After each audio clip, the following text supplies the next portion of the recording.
Ryan Reynolds here from Mint Mobile. With the price of just about everything going up during inflation, we thought we'd bring our prices down. So to help us, we brought in a reverse auctioneer, which is apparently a thing. Mint Mobile Unlimited Premium Wireless. How to get 30, 30, how to get 30, how to get 20, 20, 20, how to get 20, 20, how to get 15, 15, 15, 15, just $15 a month? Sold! Give it a try at mintmobile.com/switch. $45 up front for 3 months plus taxes and fees. Promo rate for new customers for limited time. Unlimited more than 40 gigabytes per month. Slows full terms at mintmobile.com. Weighing in with soybeans and a baby show straight out of Norburn, Missouri, we have Soybean Festival. From Hayward, Wisconsin, at 73 years young with the world's largest muskie statue, put it together for Muskie Fest. Finally, packing a punch with fire dancing and a pet costume contest, the Roseau, Minnesota Fall Harvest Fest.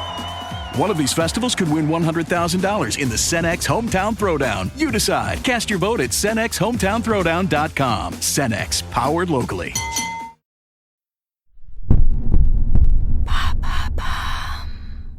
Pour fêter cette fin d'année, découvrez le podcast qui a cartonné chez Bababam, La Traque.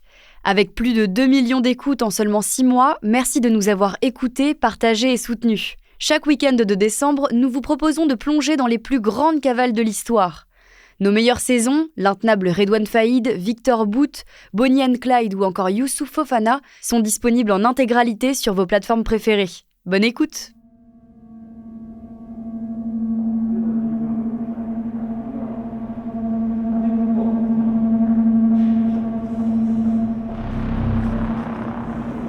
Ils sont belges, anglais, français, américains, allemands.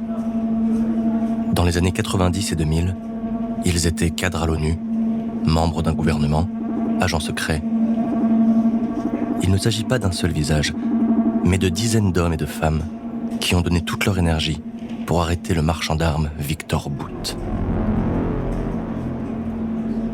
Ce 8 décembre 2022, ils sont devant leur écran, sur YouTube, CNN ou Twitter, et regardent dépités les images de la libération de Victor Bout.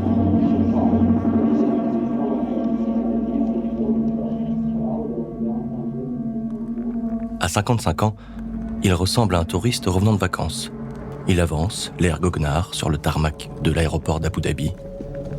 Victor Bout, celui qui a transformé le sang en or. Celui qui a armé l'Afrique au pire moment des guerres civiles, avec des millions à la clé. Millions de dollars, millions de morts. Cet homme-là est désormais libre.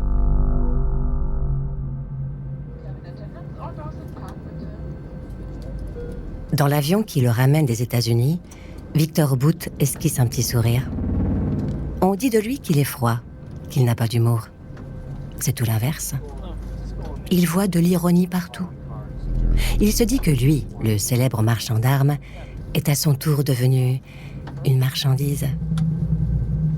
Et c'est sur un aéroport comme ceux qui l'ont rendu si riche qu'il va être échangé.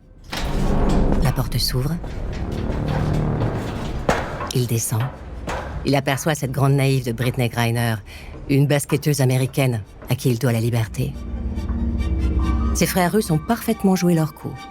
En arrêtant Griner pour une histoire de cannabis, ils ont gagné une monnaie d'échange pour récupérer Bout. Après plus de 10 ans derrière les barreaux, il est enfin libre.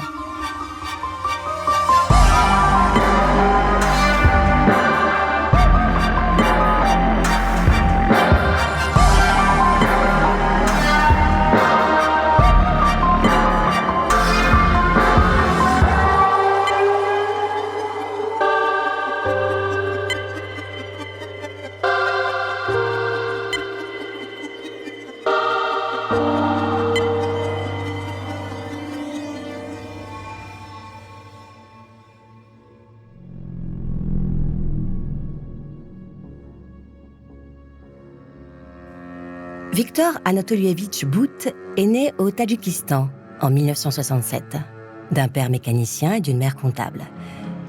Il a grandi dans cette ville austère où s'alignent les bâtiments géométriques de l'ère soviétique et où les montagnes se dessinent en arrière-plan. À moins que... Non. Victor Bout est né, comme il le dit lui-même, au bord de la mer Caspienne, au Turkménistan, où le soleil est insupportable en été et où... Non. Victor Bout serait né en Ukraine, du temps où le pays faisait partie de l'URSS. Non, Victor Bout est né à Smolensk, en Russie. De l'enfance de Victor Bout, personne ne sait grand-chose. Les services secrets occidentaux ont bien quelques pistes, mais obtenir des renseignements exacts provenant de Russie, ce n'est pas simple. Cela s'applique à tout son parcours. Entre mensonges, énigmes, bluffs, la vie de Victor Bout se lit entre les lignes.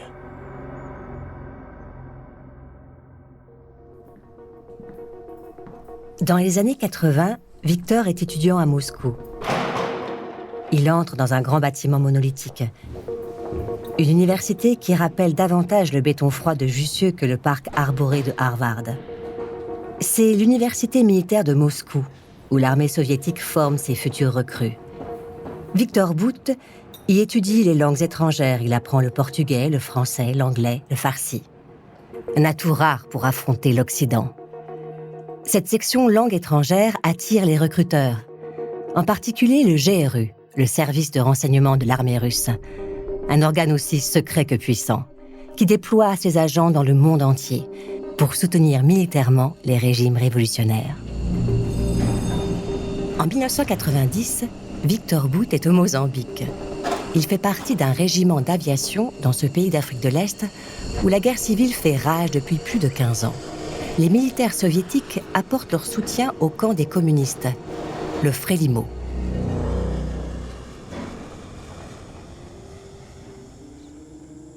Durant son temps libre, Victor Bout se passionne pour la faune et la flore locale. Il est touché par la beauté de la nature dans ce pays bordé par l'océan Indien. Il part à la découverte des zèbres, des éléphants, des tortues de mer, des fleurs multicolores, des fruits exotiques. Mais il semble indifférent aux rivières de sang qui s'écoulent depuis 15 ans. Il reste de marbre face aux hôpitaux attaqués, aux médecins assassinés, aux champs minés traversés par les enfants. Le Mozambique compte déjà 1 million de morts. Et Victor Bout regarde la végétation. Oui, il regarde ailleurs.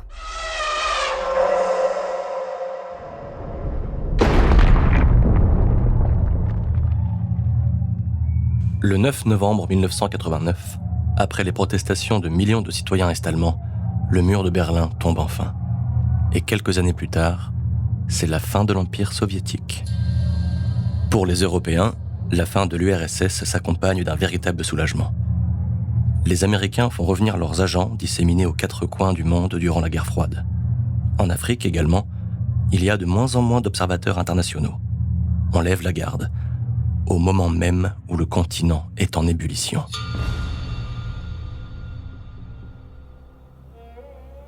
Victor Bout a 24 ans.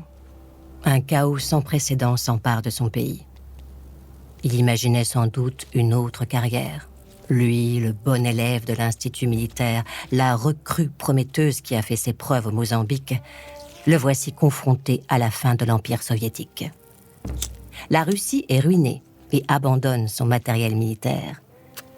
Victor regarde les avions en train de rouiller sur le tarmac. Ces appareils qui ont fait la gloire du pays. Les Antonov, Ilyushin, Tupolev. Ces engins mythiques aux pneus crevés, aux turbines éventrées qui pourrissent au soleil. Il voyait autre chose pour son pays. Il a des rêves de grandeur. Il pense que le monde lui réserve autre chose. Il a de l'ambition. Pour lui, pour la Russie, sa grande Russie. C'est décidé. Il sera aussi grand qu'elle. Victor Bout est contacté par son gouvernement. On lui explique.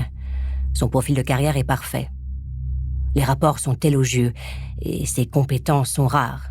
Il est polyglotte, il connaît le secteur de l'aviation. Alors on lui propose de devenir businessman. Oui, la Russie a besoin d'argent. Et le pays veut donner une seconde vie à son matériel militaire. On lui donne 3 avions pour démarrer une entreprise de transport aérien. En échange, il paiera les frais de charter. Ça tombe bien. Victor Bout aime l'argent.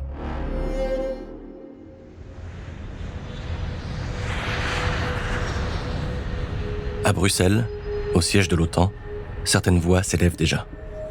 Puisque la guerre froide est finie, que va devenir le monstrueux stock d'armes constitué par les Russes durant des décennies ? Des renseignements indiquent que les jeunes ex-républiques soviétiques sont déjà ruinées. Les gouvernements n'ont pas d'argent pour payer leur armée, alors les soldats commencent à vendre leur matériel à tour de bras, pour un peu d'argent, pour nourrir leur famille. Une arme se vend particulièrement bien. Pour $30, on peut s'offrir une Kalachnikov, aussi appelée AK-47. Une arme automatique, simple à utiliser, qui tire 600 balles par minute. L'URSS en a produit des dizaines de millions d'exemplaires.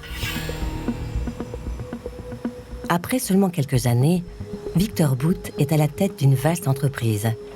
Sa société, RSES, est basée à Sharjah, aux Émirats arabes unis. Avec ses avions, il couvre l'Afrique d'Est en ouest, du Sierra Leone au Mozambique, en passant par l'Angola et le Congo. Il transporte des télévisions, du poulet, des réfrigérateurs, des fleurs. Mais on le sollicite de plus en plus pour un autre type de marchandise, plus risqué, mais beaucoup plus lucratif. Les armes. Il ne reste plus qu'à en trouver.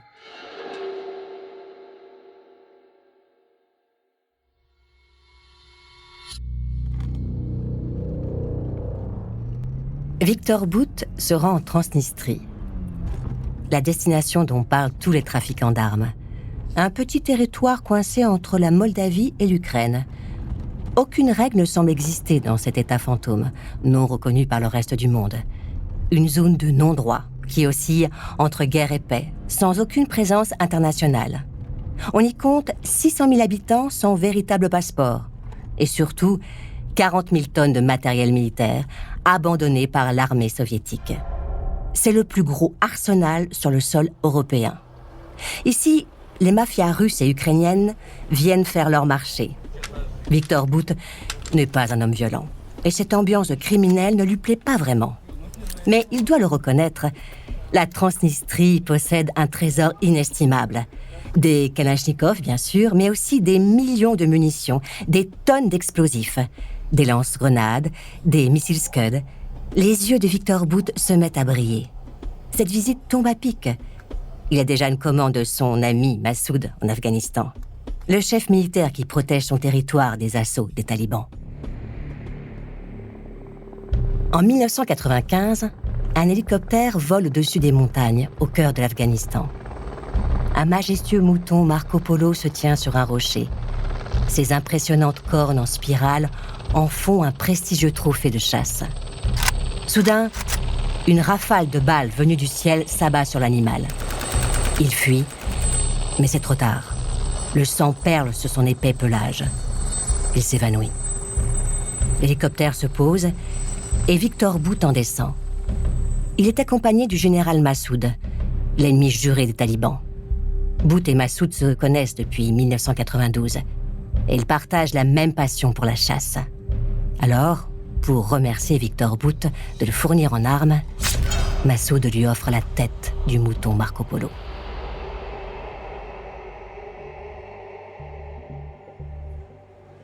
Viktor Bout apprend vite. En parallèle de ses livraisons en Afrique, il va devenir un expert du transport d'armes. Massoud a besoin d'une grande quantité de munitions. Dans la guerre de territoire qui l'oppose aux talibans, Viktor Bout a mis à sa disposition un Ilyushin IL-76, un gros avion de transport militaire qui peut déplacer jusqu'à 47 tonnes de matériel. Au programme, 5 vols vers l'Afghanistan. Viktor Bout insiste auprès de l'équipage. Il faut à tout prix éviter de survoler les zones contrôlées par les talibans. Kandahar est la seconde ville d'Afghanistan. Depuis 1994, la ville est aux mains des talibans. Leur chef, le Mollah Omar, y a installé sa résidence. En prenant Kandahar, les talibans ont récupéré un important stock d'armes, un aéroport et même un avion de chasse MiG-21. Dans la tour de contrôle de l'aéroport de Kandahar, on reçoit un message d'un Ilyushin IL-76. Un simple « bonjour » qui attire immédiatement l'attention des talibans. L'avion de transport se dirige vers Kaboul. Les talibans comprennent qu'il s'agit d'une livraison à l'ennemi Massoud.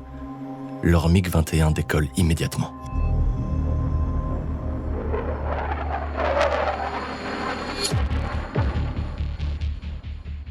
Dans le ciel, l'avion affrété par Victor Bout est menacé par un MiG-21. À bord, c'est la panique. Le pilote prévient Victor Bout. Victor est furieux. Il insulte l'opérateur radio. Il faut être profondément stupide pour communiquer avec la tour de contrôle des talibans. Victor Bout les invite à coopérer. L'équipage n'a pas vraiment le choix. L'Ilyushin vient d'atterrir. Les talibans découvrent la cargaison et la saisissent immédiatement. Ils découvrent aussi le nom du transporteur, Victor Bout. Les talibans se méfient des Russes. Ils savent qu'ils ont déployé des agents secrets en Afghanistan. Ils pensent que Bout travaille pour son gouvernement. Victor Bout vient de créer une affaire d'État. Les dirigeants russes sont furieux. Personne n'était au courant de son petit marché avec Massoud. Et l'échec de son opération de transport ne tombe pas au meilleur moment, diplomatiquement parlant. Victor envoie son frère, Sergueï, pour négocier avec les talibans. Les talibans ne veulent rien savoir. Pendant 1 an, ils gardent en otage l'équipage de Bout. Alors Victor Bout vient en personne négocier avec le Mollah Omar. À moins que... Un jour, l'équipage s'échappe, en profitant d'un moment d'inattention des talibans. Ils repartent avec leur avion vide. À moins que... L'équipage est exfiltré par les services secrets russes grâce au soutien de Victor Bout. À moins que... Victor Bout a trouvé un deal avec les talibans. Il leur vend désormais des armes. Dommage pour son ami Massoud. Difficile en fait de connaître la vérité. Mais une chose est sûre, Victor Bout a réussi à s'en tirer. L'affaire de l'avion russe en Afghanistan n'est pas passée inaperçue, et les Américains, qui surveillent la région, commencent à entendre un nom à répétition, un certain Victor B. Victor B. Victor B. Ils ne le savent pas encore, mais il sera bientôt l'un des hommes les plus recherchés de la planète. Avant de continuer cet épisode, une petite pause pour donner la parole à notre partenaire, sans qui ce podcast ne pourrait exister. Ne partez pas, on se retrouve tout de suite après.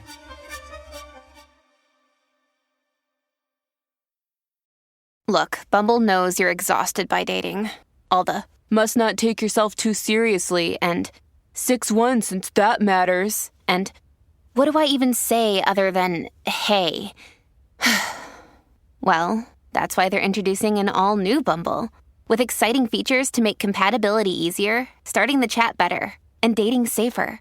They've changed, so you don't have to. Download the new Bumble now. At Evernorth Health Services, we believe costs shouldn't get in the way of life-changing care, and we're doing everything in our power to make it possible. Behavioral health solutions that also keep your projections at their best? It's possible. Pharmacy benefits that benefit your bottom line? It's possible. Complex specialty care that cares about your ROI? It's possible. Because we're already doing it. All while saving businesses billions. That's Wonder made possible. Learn more at evernorth.com/wonder.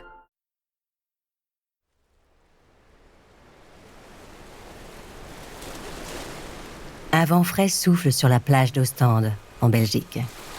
Les passants déambulent au soleil le long de la mer. Un homme moustachu mange une glace face à la mer du Nord. C'est Victor Bout. Et nous sommes au milieu des années 90. Il a toujours apprécié l'air marin. Et puis, il aime bien les Belges. Il les trouve moins arrogants que le reste des Européens. Il se plaît tellement à Ostende qu'il vient d'y acheter une maison secondaire. Ici, il n'y a pas de grand port de commerce, pas de réseau de trafiquants. On y trouve surtout des touristes belges et anglais. Pourtant, il n'est pas en vacances. Il vient passer une tête dans les bureaux d'une de ses nombreuses compagnies aériennes, TAN Group. La tête de pont de son hub européen. En vérité, Ostende n'est pas son premier choix. Mais on y trouve un petit aéroport aux règles plus flexibles qu'ailleurs en Europe. Ici, on accepte les avions de Victor Bout. Les grands Antonov et Ilyushin refusés partout, car leurs moteurs sont trop bruyants. Sa méthode est infaillible pour passer à travers les embargos imposés par l'ONU. Il fait décoller ses avions à vide de Belgique, puis les charge en armes en Bulgarie, avant de s'envoler en Afrique, vers un pays où l'embargo n'a pas lieu.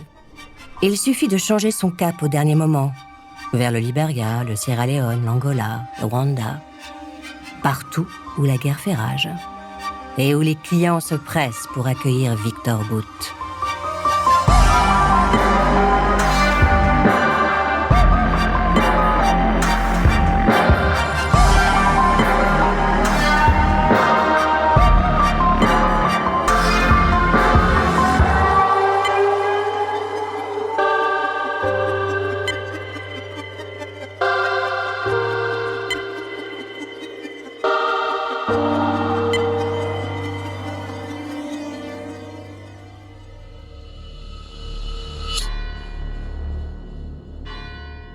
À une centaine de kilomètres d'Ostende, il y a Anvers.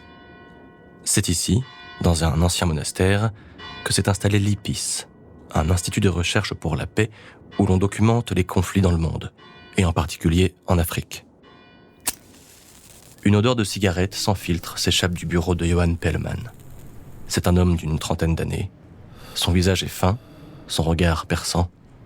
Il est méthodique, obstiné, passionné. Johan est un ancien étudiant en philosophie qui a décidé d'agir pour la paix dans le monde. Il a troqué les livres de Jacques Lacan pour les tableaux, les comptes rendus et les cartes. Il est devenu malgré lui un véritable détective. Horrifié par les conflits en Afrique, il se penche sur le rôle des trafiquants d'armes qui alimentent les guerres. Pour Victor Bout, contourner les embargos de l'ONU est devenu un exercice de gymnastique. Chaque livraison d'armes est un doigt d'honneur fait à l'Occident.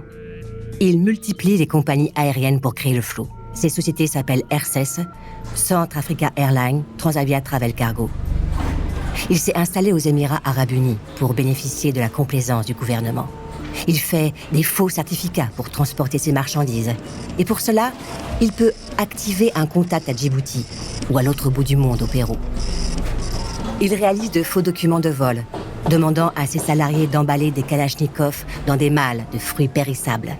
Il concentre tous les services du sourcing des armes à l'acheminement et emploie pour cela des centaines de personnes. Grâce à son commerce florissant, Victor Bout est devenu proche de plusieurs dirigeants du continent africain. Kadhafi en Libye, Mobutu au Congo. Et son ami Charles Taylor, le nouveau président du Liberia, qui organise en sous-main une guerre civile dans le pays voisin, le Sierra Leone.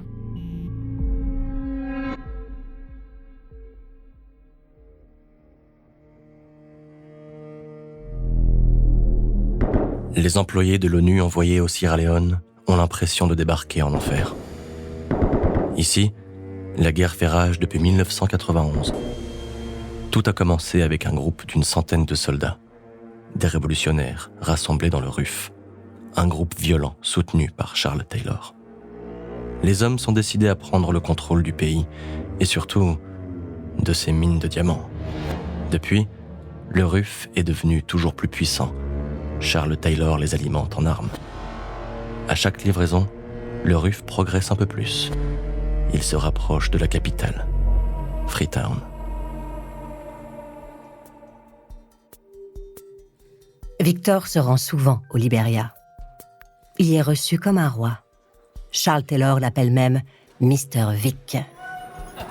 Les deux hommes dînent ensemble. Ils plaisantent, se racontent des anecdotes. Ils se moquent des règles imposées par l'ONU et de la naïveté des humanitaires. Charles Taylor apprécie la discrétion de Victor Bout et l'efficacité de son entreprise. Contrairement à d'autres trafiquants d'armes, Bout propose un service clé en main. C'est plus qu'un transporteur. Il assure l'ensemble de la prestation, du conseil pour choisir les armes au service après-vente. Alors oui, ses tarifs sont élevés, mais avec lui, Charles Taylor peut dormir en paix.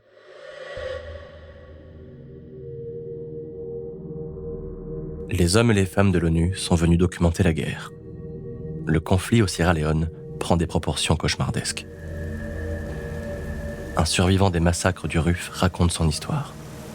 Il possède d'épais bandages sur les 2 bras. Ses mains ont été coupées. Auparavant, il a été esclave dans les mines de diamants, tout comme les autres habitants de son village. Les soldats du RUF, ce sont souvent des enfants. Ils ont 10 ou 14 ans. Ils ont été enrôlés de force, drogués aux amphétamines, à la cocaïne. Ils arborent d'immenses kalachnikovs et forcent les villageois à travailler dans les mines. Pendant la saison des pluies, la boue s'écoule dans les cavités. Certains hommes meurent asphyxiés. Ceux qui survivent passent chaque soir à l'inspection. On les rince au jet d'eau. Ils sont nus. On peut être sûr qu'ils ne cachent pas de pierres précieuses. Une fois, un pauvre gars a essayé de ramener un diamant. On l'a découvert. Fusillé sur le champ. Charles Taylor paie Victor Bout avec les diamants rapportés du Sierra Leone. Victor ne pose pas de questions. Il ne souhaite pas savoir ce que Charles Taylor fait avec les armes, ni d'où proviennent les pierres précieuses. Mais il a bien compris l'équation. Charles Taylor lui achète des armes pour piller les diamants du Sierra Leone et ainsi pouvoir acheter encore plus d'armes. C'est un bon business.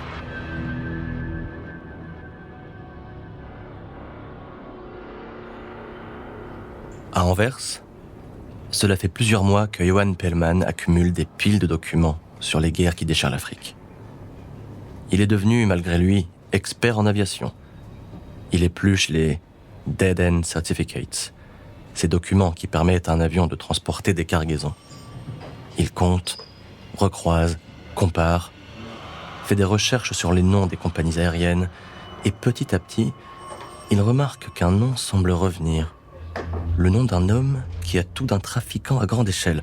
Un nom parfois formulé avec différentes orthographes. Vitali Sergitov, Victor Bout, Bait, Bont ou Boutov.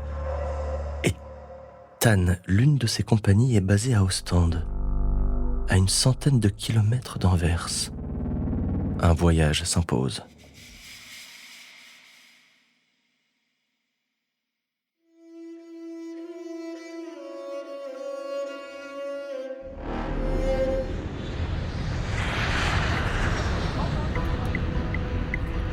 Anvers.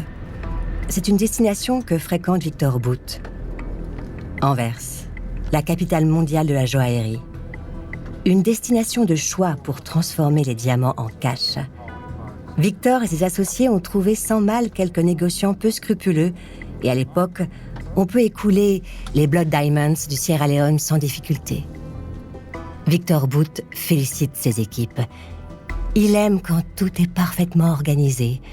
Ces multiples entreprises, ces innombrables avions, ces techniques de blanchiment d'argent, toute cette mécanique parfaitement huilée le passionne, autant que les millions de dollars qui s'accumulent dans ses comptes offshore.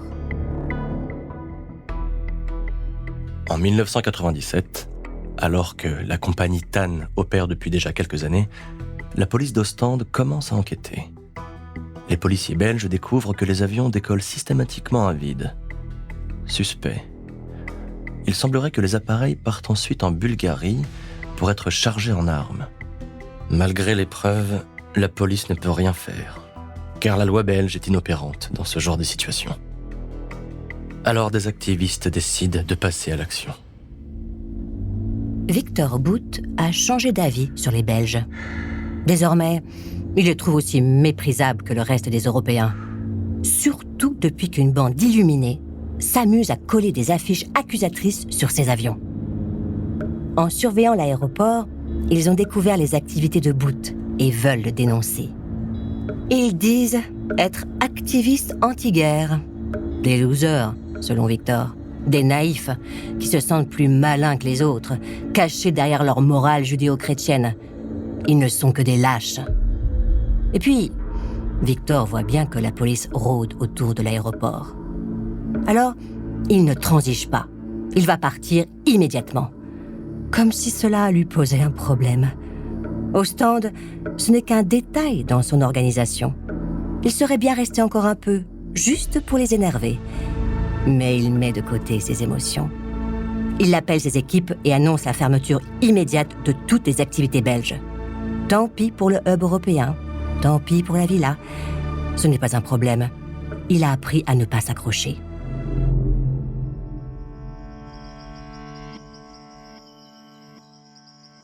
Victor a également changé de résidence principale.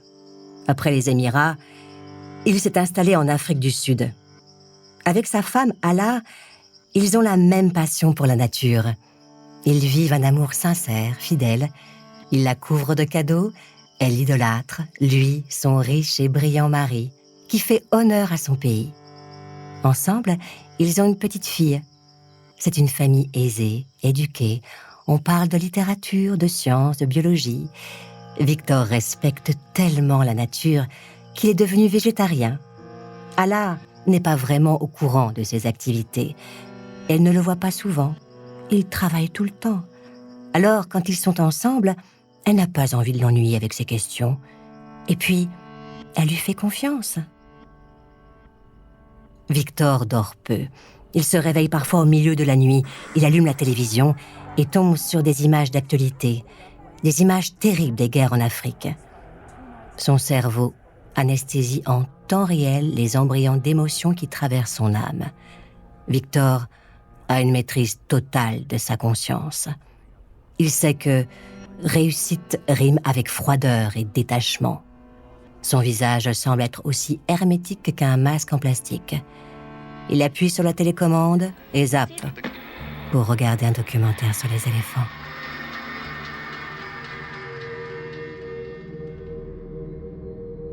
Les télévisions du monde entier diffusent des images glaçantes en provenance du Sierra Leone. Début janvier 1999, le RUF a déclenché l'opération No Living Thing. En français, plus rien de vivant. Les soldats du RUF patrouillent dans la capitale, Freetown, et tirent sur tous les civils, avec leurs armes automatiques, et le soutien de Charles Taylor. Les habitants sont paniqués, tout comme les employés de l'ONU, chargés de veiller au désarmement du pays. En quelques semaines, 2000 civils sont exécutés sommairement. Ce n'est qu'un début. Dans l'histoire du continent africain, 1999 sera l'une des années les plus violentes. 1999 est une magnifique année pour Victor Bout. Le business africain est florissant. Les règles sont plus lâches que jamais. Victor possède maintenant plus de 160 avions. Aucun contrôle ne l'inquiète. Personne ne le surveille. Il utilise même 3 appareils avec le même numéro d'immatriculation. Il crée une nouvelle compagnie en plus des dizaines d'autres déjà existantes. Airpass, qui transite par l'Angola, le Congo, le Malawi, la Zambie, le Mozambique. Il est chez lui sur tout le continent africain. Il imagine même concurrencer Richard Branson, le patron de Virgin. Il est hyperactif et développe toutes sortes d'activités. Il investit dans un immense hangar réfrigéré dédié au commerce du poulet. Il imagine ouvrir une usine textile. Mais c'est dans le commerce d'armes qu'il excelle. C'est d'ailleurs à ce sujet que l'appelle Jonas Savimbi, le chef du parti UNITA, qui combat le gouvernement en Angola. Savimbi est l'un des protagonistes de la guerre civile qui ravage le pays depuis 27 ans. Johan Pellman est maintenant en Angola. Il étudie les livraisons d'armes dans le pays. Ici, la paix avait été rétablie en 1994, mais depuis 1998, les Kalachnikovs recommencent à affluer. Pellman étudie le chemin des armes, côté gouvernement et côté UNITA. Il découvre que l'UNITA récupère ses armes, parfois au Togo, parfois au Zaïre.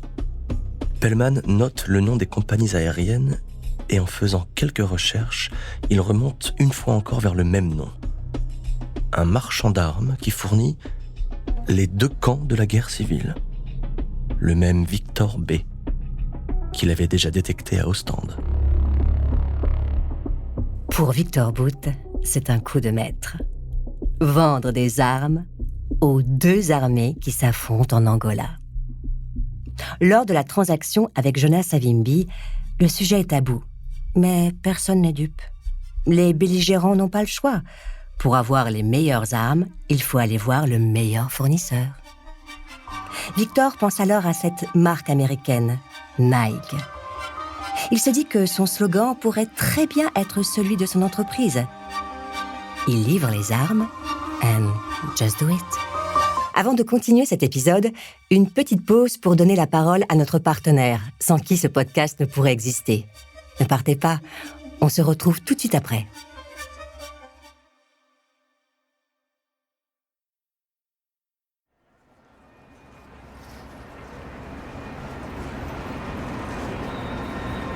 L'enquêteur Johan Pellman vient d'arriver à New York.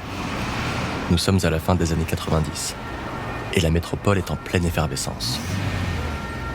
Un taxi le dépose au siège de l'ONU où il vient d'être embauché.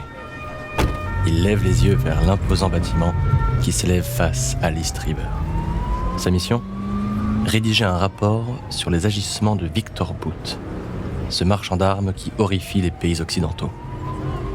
L'ONU lui offre tous les moyens nécessaires. Il dispose d'une équipe, peut compter sur des relais dans toute l'Afrique. Mais ce soir-là, il fait une pause. Il achète un hot-dog à un marchand ambulant, déambule de Times Square à Greenwich Village, puis fait une pause dans un club de jazz. La mélodie du saxophone le rend optimiste. Il pense que Victor Bout sera bientôt arrêté.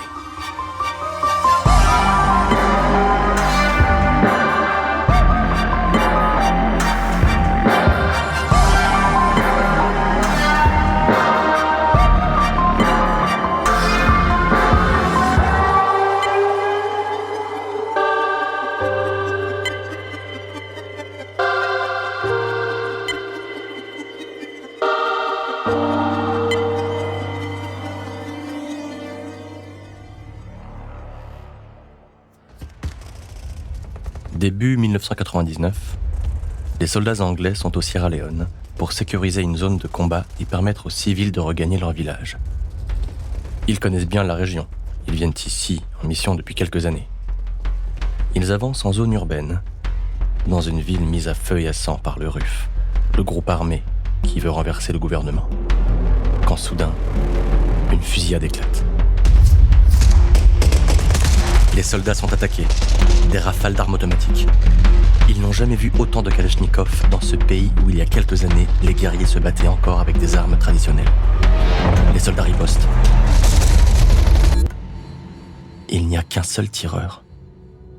Ils le neutralisent. Les militaires s'avancent et découvrent leur assaillant. Il agonise, allongé derrière un buisson.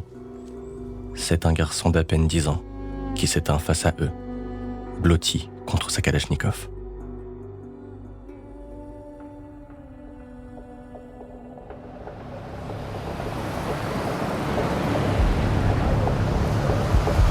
À Londres, Peter Hain est en charge de l'Afrique au ministère des Affaires étrangères. Il reçoit de plus en plus d'alertes qui remontent des zones de combat. Les milices du Sierra Leone disposent d'un arsenal effrayant. Alors que le pays est sous embargo, les trafiquants réussissent à faire passer toujours plus d'armes et de munitions. Peter Hain sollicite les agents du MI6, les services secrets britanniques, ainsi que ses contacts à Washington. Il faut mettre fin à ce trafic au plus vite.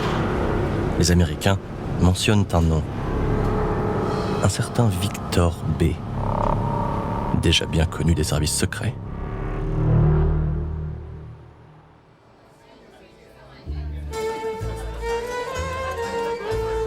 Pour Victor Bout, les affaires sont florissantes. Il fait souvent la fête avec ses collaborateurs les plus proches. Sa compagnie Air-16 est solidement installée. Il concurrence même les Allemands de la Lufthansa en termes de volume transporté. Il est multimillionnaire et rien ne semble l'inquiéter. Mais il le sait. Ses activités sont maintenant sous surveillance.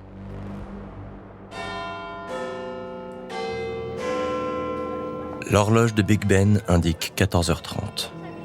Les débats commencent à la Chambre des communes, dans le palais de Westminster, à Londres. Nous sommes en novembre 2000. Peter Hain s'avance face aux députés et lance un nom encore inconnu, Victor Bout. Il précise son identité, le marchand de la mort. Il dénonce publiquement le trafiquant, qui va à l'encontre de tous les embargos sur les armes. Il parle de ses agissements au Sierra Leone et en Angola. Pour Peter Hain, la stratégie est simple. Nommer Boot pour le rendre indésirable et faire en sorte que les autres pays du monde s'associent à la Grande-Bretagne pour le traquer et l'arrêter.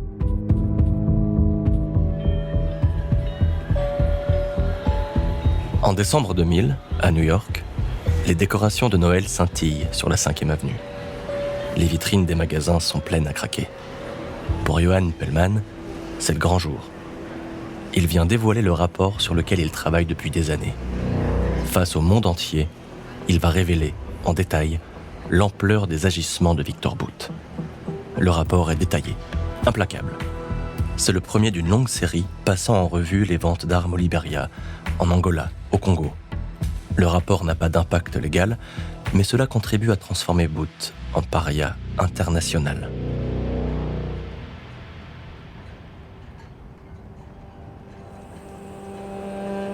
L'année 2001 commence mal pour Victor Boot. Il sent que le vent a tourné. Il a déjà été déclaré indésirable en Afrique du Sud. Et voici que ses fidèles alliés des Émirats arabes unis commencent à lui tourner le dos. Les Américains font pression pour que les compagnies de Boot soient rejetées de l'aéroport de Sharjah. Il sait bien ce qu'il se trame. Il imagine que la CIA est déjà à ses trousses. Il sait qu'il peut s'attendre à tout. Alors, il retourne avec sa famille en Russie où il s'achète une vaste propriété. Mais ça ne veut pas dire qu'il arrête ses activités. Son frère Sergueï continuera à gérer une partie du business.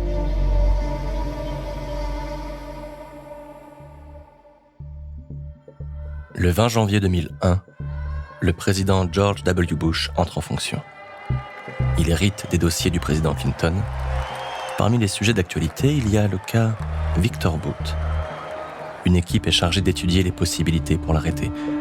Cela est extrêmement complexe, car Victor Boot n'enfreint aucune loi américaine. C'est tout le problème avec les trafiquants d'armes. Ils naviguent habilement entre plusieurs pays et ne sont jamais inquiétés par la justice. La nouvelle administration Bush promet de ne pas abandonner, mais le dossier n'est pas non plus une priorité. Et il va bientôt être mis totalement de côté.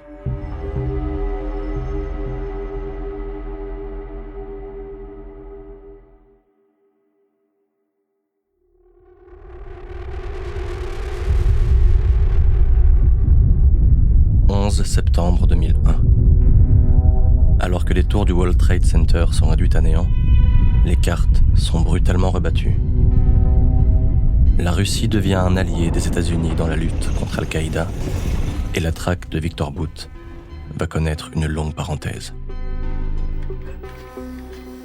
Quelques mois plus tard, Interpol émet un mandat d'arrêt international contre Victor Boot dans le cadre d'une enquête pour blanchiment d'argent. Mais la Russie refuse de l'extrader.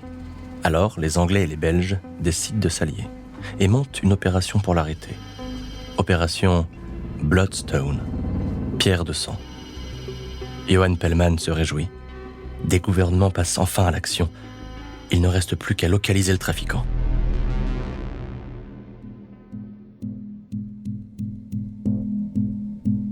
Victor Boot est plus paranoïaque que jamais. Il passe le plus clair de son temps en Russie, mais pour ses affaires, il doit continuer à se déplacer. Il se rend régulièrement en Moldavie pour gérer les détails de nouvelles commandes d'armes vers l'Afrique. Victor se sent protégé dans ce pays et il bénéficie de l'appui des services secrets russes. Un agent du MI6 installé en Moldavie reçoit un précieux renseignement. Boot se trouve sur le territoire et s'apprête à prendre un vol qui transite par l'aéroport d'Athènes. Immédiatement, l'agent envoie un message crypté. Les Britanniques mettent en place une opération à Athènes. Son arrestation est imminente. Johan Pellman est informé. Il prépare une bouteille de champagne.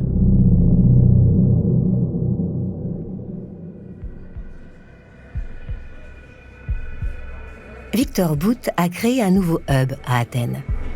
Il utilise l'aéroport principalement dédié au tourisme comme un point d'étape pour ses avions. L'aéroport d'Athènes n'est qu'une façade. Victor aimerait prendre le temps de visiter la ville d'étudier de près les vestiges de la Grèce antique. L'histoire le passionne. Mais les temps ont changé. Il doit rester le moins longtemps possible, ne pas se faire repérer. Ce jour-là, Victor quitte le sol moldave, direction Athènes. Il monte dans l'avion, la porte se referme. Il ne sait pas qu'une équipe se met en place pour l'arrêter dès son arrivée. Les services secrets grecs sont en train de préparer une intervention à l'aéroport avec l'appui de leurs alliés européens.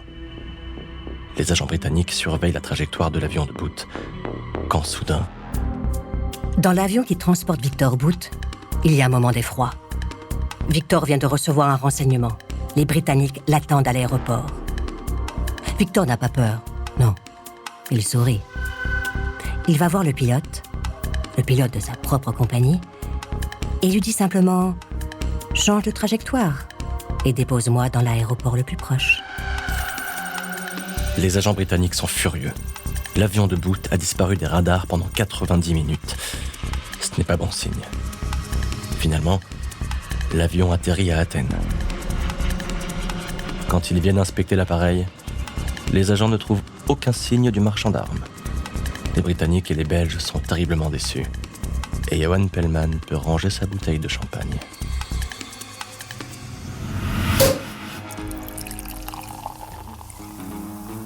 Victor Booth savoure son champagne.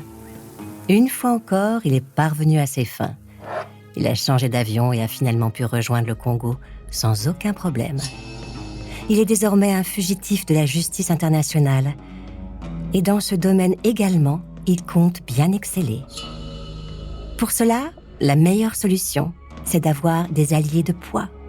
Bonne nouvelle. Dans le paysage mondial post-11 septembre, les avions de Victor Booth sont devenus utiles pour certaines personnes aux États-Unis.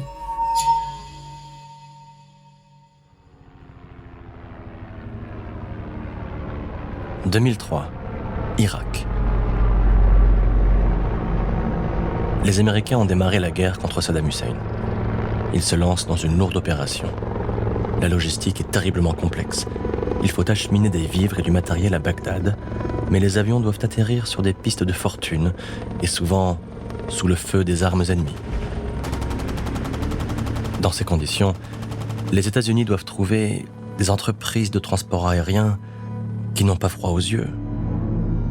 La société Irbis Air s'impose rapidement comme un partenaire de choix. Son propriétaire ? Les Américains préfèrent cacher son nom.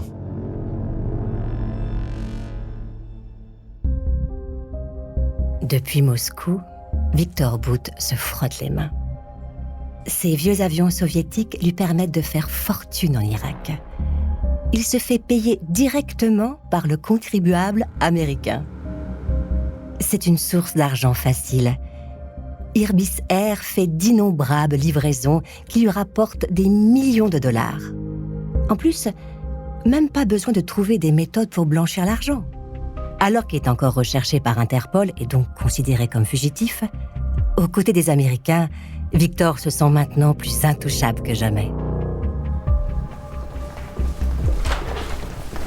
Ce 17 mai 2004, c'est la panique à la Maison-Blanche. Un article du Financial Times prend de court l'administration Bush. Un journaliste vient de révéler que Victor Booth, le marchand d'armes recherché par Interpol, est devenu un partenaire des États-Unis dans le cadre de la guerre en Irak. Le scandale nécessite un changement de cap. Cela pourrait être le service comptabilité de n'importe quelle entreprise. C'est un bureau banal à Washington. Il y a des dossiers, des ordinateurs, des étagères pleines de documents. Nous sommes dans l'Office of Foreign Assets Control, le bureau de contrôle des actifs étrangers. En d'autres termes, le service qui surveille toutes les transactions en dollars des entreprises étrangères. Ici, il n'y a pas de radar ou de tour de contrôle. Uniquement des hommes et des femmes au look austère, dotés d'un immense pouvoir, celui de geler les avoirs de n'importe quelle personne, n'importe quelle entreprise. Il suffit d'appuyer sur un bouton. L'ordre vient de la Maison-Blanche. Les actifs de Victor Booth sont immédiatement gelés. Les millions de dollars qu'il a accumulés sont désormais indisponibles. et ses entreprises sont officiellement blacklistées. Aux États-Unis, et bientôt dans le reste du monde.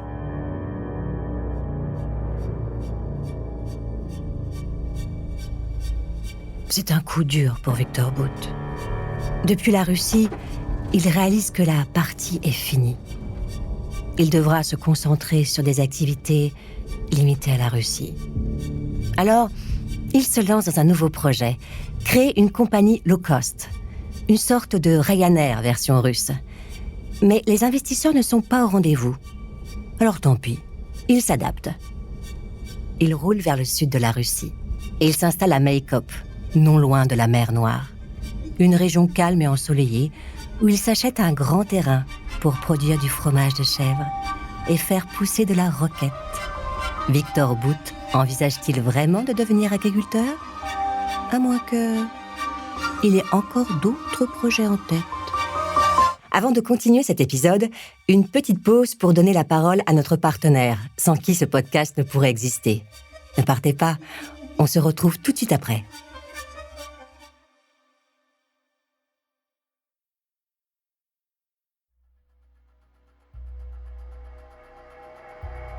Nous sommes en 2005 et Nicolas Cage interprète Yuri Orlov dans le film L'Or de Voir. C'est un personnage fictif largement inspiré de Victor Bout. Victor Bout adore Nicolas Cage. Il l'a trouvé parfait dans Les Ailes de l'Enfer, le blockbuster de Michael Bay, avec des gros avions et des explosions. Mais là, Nicolas Cage est tombé bien bas. Bout déteste le film Lord of War, qu'il juge stupide et caricatural. Mais il est quand même flatté. Tout le monde n'a pas la chance d'être incarné par une star américaine. En Russie, Victor Bout devient une célébrité. C'est un bon client des radios et des plateaux télé. Avec sa moustache et son air bonhomme, il plaît au public. Il pratique la langue de bois avec le sourire, répétant qu'il n'a jamais rencontré les talibans. Il a un talent particulier pour se moquer des Américains. C'est l'âge qui refuse la moindre concurrence. Tout le monde apprécie ce genre de point de vue.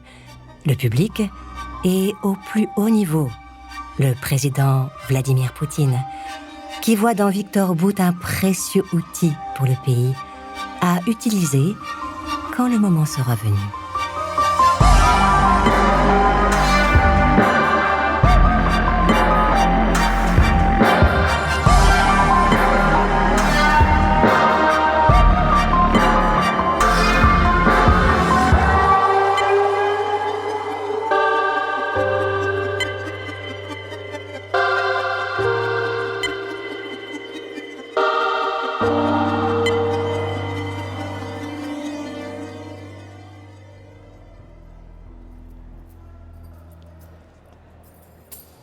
Dans les couloirs de la CIA, une rumeur se répand à propos de Victor Bout. On le soupçonne d'avoir aidé Al-Qaïda à évacuer en urgence ses réserves d'or, juste avant l'invasion américaine en Afghanistan. C'est peut-être vrai, peut-être faux, mais les Américains sont en train de réaliser qu'ils ont contribué à créer un monstre. En laissant filer Victor Bout, ils l'ont laissé devenir une arme bien trop puissante pour la Russie. Il connaît les secrets de nombreux dirigeants du monde, dispose d'une large flotte. Il faut l'arrêter. Et sans attendre. Aux États-Unis, la DEA est une agence fédérale spécialisée dans les opérations musclées, en général pour arrêter les trafiquants de drogue. Et en ce moment, pour mettre la main sur Victor Bout. Mais il y a un problème de taille. Bout est terré en Russie. Bien conscient qu'il n'a pas intérêt à en sortir, il faut donc trouver un scénario qui peut l'amener à faire une exception.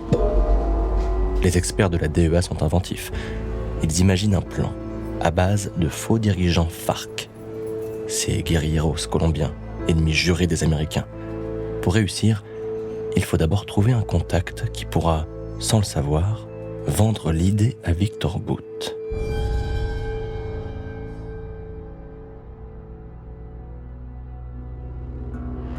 Le quotidien de Victor Bout devient de plus en plus compliqué depuis que ces différentes sociétés ont été blacklistées.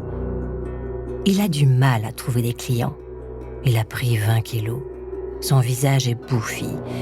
Il se fait prêter de l'argent à droite et à gauche. Il a besoin de démarrer de nouvelles affaires, et vite. Il échange régulièrement avec un vieil ami, Andrew Smulyan, 67 ans, avec qui il a travaillé en Afrique du Sud. Andrew est un homme d'affaires fantasque et pas toujours clairvoyant. Comme Booth, il n'a plus un sou, mais il a souvent beaucoup d'idées. Les agents de la DEA ont identifié Andrew Smulyan. Il est le maillon faible parfait, un type en perdition, en qui Booth a confiance. Un homme prêt à tout pour se refaire financièrement. Pour le contacter, la DEA passe par Mike Snow, un agent britannique infiltré en Afrique depuis des années et qui a déjà rencontré Smulyan dans le passé. L'opération Relentless, sans relâche, est lancée.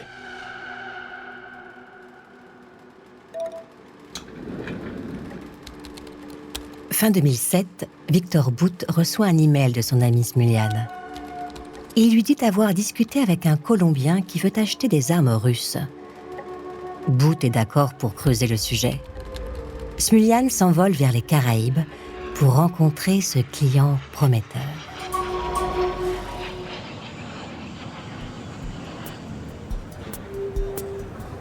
À l'hôtel Hilton de Curaçao, Andrew Smulyan profite du petit déjeuner.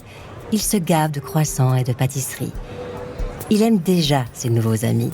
Ce sont eux qui lui ont choisi cette petite île à proximité de la Colombie.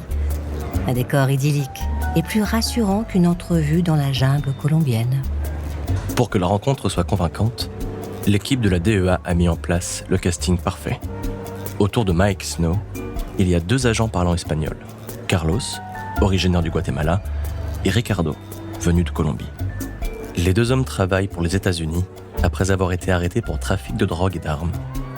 Ils sont aujourd'hui des agents de grande qualité qui connaissent leur sujet sur le bout des doigts. Andrew Smulyan commande une bière au bar de l'hôtel et voit son ancien ami Mike Snow arriver, accompagné des 2 représentants colombiens, Carlos et Ricardo. Les types n'ont pas l'air commodes. Andrew essaie de ne pas se montrer trop docile, mais il est impressionné. La discussion devient vite très concrète. Les hommes veulent se défendre face aux Américains qui les prennent pour cible dans la jungle. Ils ont besoin de dizaines d'Igla, ces redoutables armes antiaériennes russes. Andrew parle d'un ami qui pourrait les aider. Et ça tombe bien, il n'aime pas les Américains non plus. Andrew vient voir Victor à Moscou. Il se balade sur la place rouge. Smulyan se veut convaincant. Il a flairé le bon coup. Il explique que les FARC ont de gros moyens. Victor n'a pas l'air convaincu. Il ne veut pas avoir de lien avec des trafiquants de drogue. Mais Smulyan ajoute que c'est avant tout un combat politique, contre les Américains. L'argument semble faire de l'effet. Victor réfléchit et ajoute « On pourrait même leur revendre nos vieux avions ?» À Copenhague, les agents de la DEA rencontrent Smulyan une 2e fois. Le deal se précise. On parle d'une transaction entre 15 et 20 millions de dollars. Les yeux d'Andrew Smulyan s'illuminent. Victor Booth temporise l'engouement de Smulyan. Certes, le deal a l'air juteux. Néanmoins, il ne peut pas remplir une des conditions exigées par les Colombiens. Ils veulent conclure le deal lors d'une réunion en face à face. Victor trouve cela normal, mais il a peur de quitter la Russie.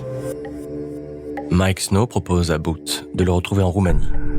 Pour la DEA, c'est une bonne option. Le pays coopère avec les États-Unis, ce qui facilitera l'opération. Victor Booth ne veut pas aller en Roumanie, car il lui faut un visa pour s'y rendre. Alors il propose la Moldavie, le Monténégro, ou même l'Arménie. La proposition de Booth ne convient pas à la DEA. Mais ils doivent vite trouver une solution pour ne pas éveiller les soupçons de Booth. Alors ils évoquent une rencontre en Thaïlande. La Thaïlande ? Pourquoi pas, se dit Victor Booth. En plus, le pays ne demande pas de visa pour les visiteurs russes. Côté DEA, On se frotte les mains. Tout est en place. Maintenant, il faut obtenir un flagrant délit, un accord, une poignée de main et, si possible, une allusion directe à une attaque contre les USA.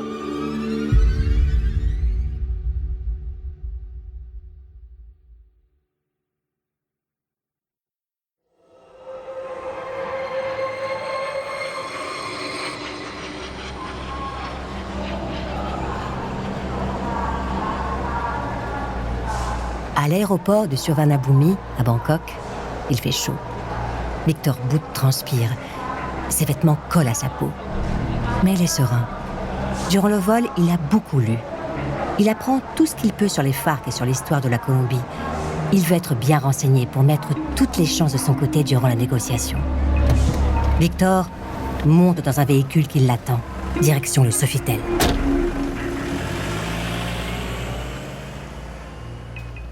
Le Sofitel de Bangkok accueille en toute discrétion un groupe un peu inhabituel. Les agents de la DEA sont venus très nombreux. Ils occupent tout un étage, où ils ont installé leur Command Center. Ils ont caché des caméras, des micros. Ils peuvent surveiller tous les faits et gestes de Bout et déclencher son arrestation dès que les conditions seront réunies. Victor s'avance vers le bar de l'hôtel. Il croise le regard de ses deux interlocuteurs venus de Colombie, Carlos et Ricardo. Il peut voir qu'ils sont fiables. Il sent qu'ils ont connu la guerre, la violence et les trafics. Andrus Mullian est là aussi. La négociation peut commencer. Les discussions ont lieu dans une grande salle de réunion. Les agents de la DEA se tiennent à proximité, prêts à intervenir. Carlos et Ricardo commencent à énumérer leurs besoins. Victor Bout est cordial, professionnel. Il ne se doute de rien. Victor Bout note les demandes des Colombiens. 100 missiles anti-aériens Igla, 5000 Kalachnikov, 10 millions de munitions, 250 fusils sniper Dragunov. La liste est longue. En bon commercial, Victor suggère même quelques achats supplémentaires. Carlos et Ricardo voient bien que Bout est en confiance. Ils dévoilent même les détails de l'expédition.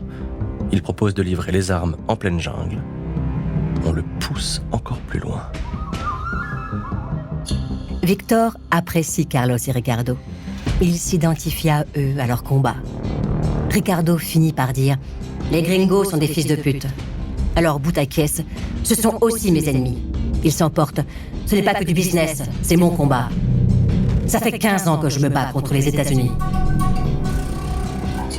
Pour la DEA, le moment est venu. Il faut conclure le deal. Dans leur oreillette, Carlos et Ricardo reçoivent l'ordre de serrer la main de Bout. Victor Bout tend sa main. Les doigts de Carlos se referment sur son poignet. Il le serre de façon inhabituelle. Carlos lui fait presque mal. Le moment semble durer une éternité. Victor Bout frissonne. Il vient de comprendre. Crient les policiers rentrés brusquement dans la pièce. Vous êtes en état d'arrestation. Victor Bout soupire et coopère. Le directeur régional de la DEA s'approche. Bout lui dit La partie est finie. Dans le véhicule blindé qui l'emmène en prison, Victor reste calme. Il se dit qu'il a été stupide. Il n'aurait jamais dû écouter cet imbécile de Smulyan. Maintenant, il espère que les diplomates russes pourront bloquer son extradition vers les États-Unis.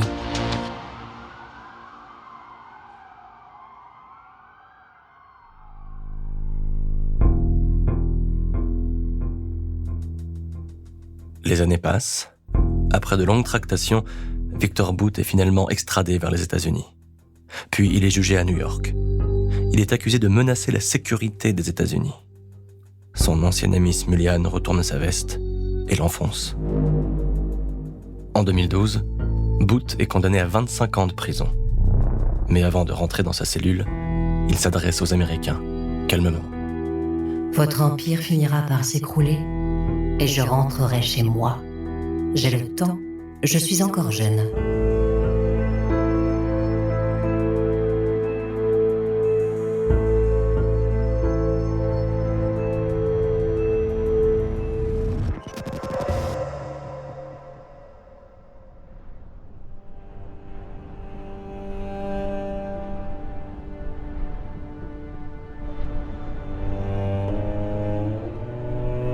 L'histoire finira par donner raison à Victor Bout. En 2022, les Russes arrêtent la basketteuse américaine Brittney Griner pour une vague histoire de cigarettes électroniques et d'huile de cannabis. Vladimir Poutine veut la faire souffrir, pour faire souffrir tous les Américains. La basketteuse est envoyée dans une prison, réputée pour ses traitements inhumains. Puis les Russes annoncent qu'elle risque 10 ans de prison. C'est une longue entreprise de torture, affichée aux yeux du monde entier. Les États-Unis finissent par proposer un marché. Brittney Griner sera échangée contre Victor Bout.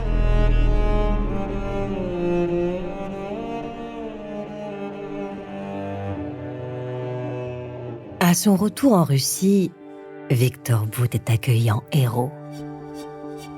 Il est l'icône de la résilience et du mépris des valeurs de l'Occident. Il rejoint un parti ultranationaliste avec de la haine à revendre. Haine de l'Occident, mais aussi des étrangers, des homosexuels, des femmes et de la vérité en général. Il devient l'apôtre de la brutalité, de cette violence qui frappe partout dans le monde, comme une rafale de Kalachnikov. Le 31 décembre, il fête le Nouvel An avec sa famille, sa femme, sa fille, tous les amis fidèles qui l'ont attendu pendant des années. Les feux d'artifice explosent dans le ciel, tandis qu'à des centaines de kilomètres, d'autres explosions éclairent le ciel de l'Ukraine. L'avenir s'annonce radieux pour Victor Bout.